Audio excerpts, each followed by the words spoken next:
Tzipi, don't you think it's a lack of leadership of politicians that these young kids, whether it's the Arab youth generation or the Israeli youth generation, get so fanatic?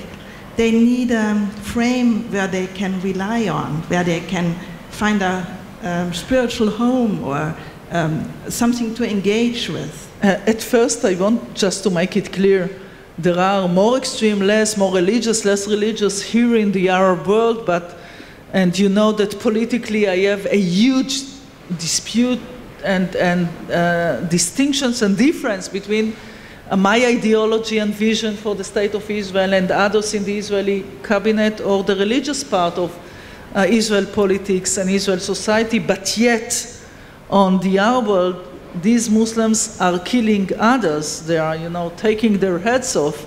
So there is no comparison between these and the others. Sure.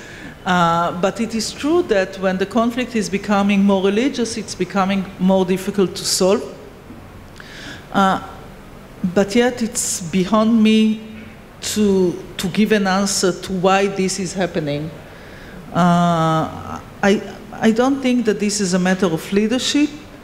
I believe that this is a matter of religious leaders that are abusing sometimes the fact that people are more, the belief of the people are looking for faith, just to have more comfort in their daily life, especially when they are poor.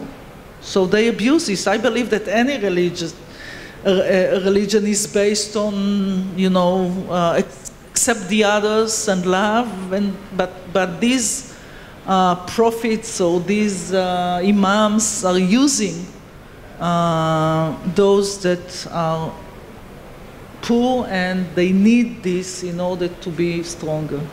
This is, when you look at the televisions and the news, you see that it's mostly young men, young unemployed, young fanatic men who are, what can we do? How can you give them work? What can we do to make them more peaceful, more happy, more earning money? At first, I want to make it clear, when it comes to this kind of terror, there is no understanding to this. I don't want to understand the terrorist. Yeah. Terror is terror, and there is no just cause for terrorism. This is one thing. And in order to act against them, we need a coalition, that is international coalition, that is acting militarily against them. This is one thing. Of course, we need also to have a coalition of the moderates that can work together in order also to share with their own people the same understanding of right and wrong, and to work together according to the same values. This is what the democratic states need to do, and to work with other states in the region. But the right thing to do now is to form this coalition, is to act both ways, one militarily and the other in education, economy, and to change the atmosphere in these places. Changing the atmosphere is a good point. How do you see the role of media, of national and international media in this process? When I entered to the parliament years ago, somebody came to me with a microphone and asked me what view or position about matters that were on the table. And I tried to explain that it is complicated and this is the way I think. And they say, no, we need to make it shorter, more extreme, 30 seconds. I don't have, no, it's okay. So you need to say just in 30 seconds. So it's easier to say yes, no, black, white, to be more tough and more extreme in 30 seconds, or in 8 words that are the size of a headline in a newspaper. And since the situation is more complicated, and since sometimes you need to explain not just, right, wrong, left, right, so the media contributes to the fact that politicians are becoming more extreme, because this is their way to get more and more press, more media, more attention coming from the public opinion, especially, and I'm talking about the days before the internet that is changing the headlines after hours or even minutes sometimes. So this is one thing that is connected to leaders. And also, unfortunately, there are those that deliberately are using the media in order to spread hatred and incitement. I mean, Al Jazeera, come on. They are taking all the pictures of the civil casualties, and the average citizen in the Arab world, this is what they see.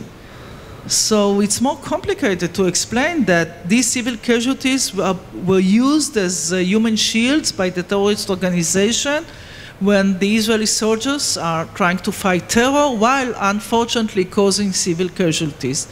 And since Al Jazeera is controlled by Qatar, and we saw during the last operation that Qatar supports terror, so altogether this is their tools in order to provoke and to encourage hatred and incitement. You mentioned Qatar. Probably many of you are soccer fans. I wonder why Qatar got the World Championship in soccer. Do you have an opinion on this? Qatar, one of the supporters of ISIS, one of the supporters of the extreme fanatics? Qatar is playing different games in different fields. And I believe that the world is now being divided to the good guys and bad guys, talking in the most simplistic way. And the bad guys are those that are using terror, those that represent the extreme religious ideology, those that are taking heads off.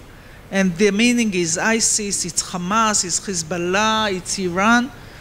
And since there is a need for a new coalition, all the others are the moderates, the pragmatics, and we need to work together. And everybody needs to make their own choices, whether they are part of the camp of the good guys or the bad guys. And Qatar is trying to be both, and it doesn't work. And during the military operation in Gaza, it was amazing because the leader of Hamas, the archi-terrorist, is living in Qatar, is being paid for doing nothing, lives in a very nice home there.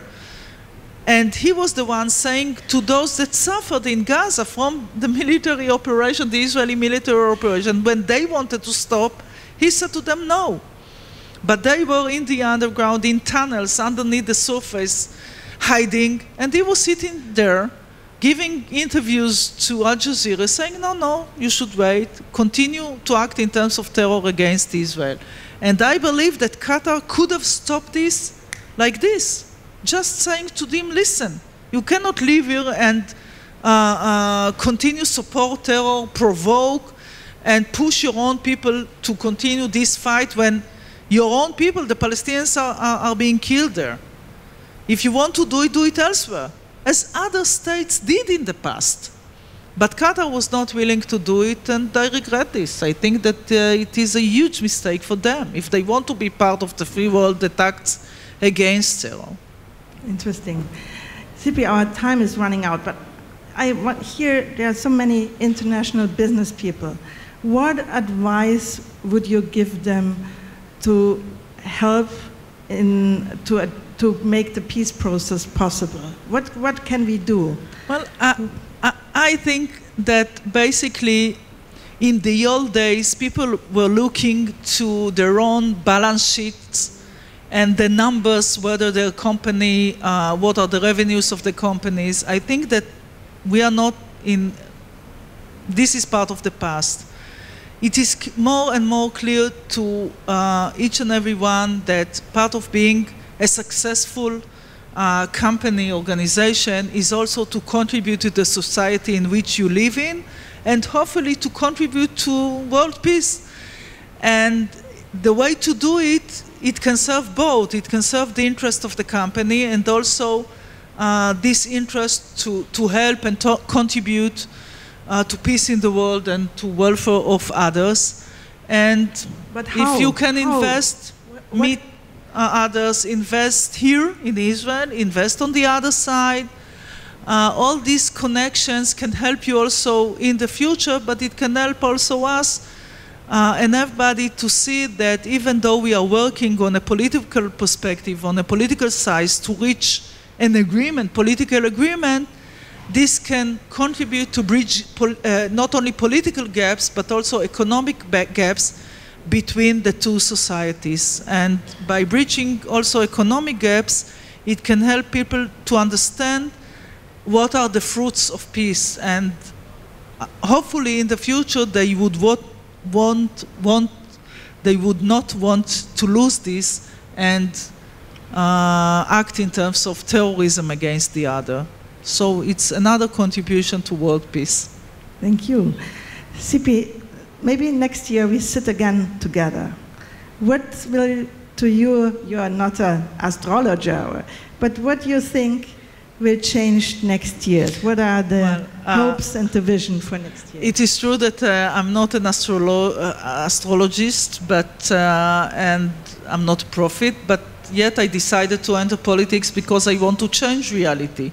So next year I want to do what I said already here last year, and this is to promote the peace process between Israel and Palestinians, hopefully to relaunch the negotiations, and to try and end this ongoing conflict that affects our possibility to live as we should, as a respected state among nations, a state that contributes to the world, and a state that even though we have these threats in this tough neighborhood, I don't want you to say that I'm too optimistic, but I believe that this is something that we should do, and I'm not going to give up peace.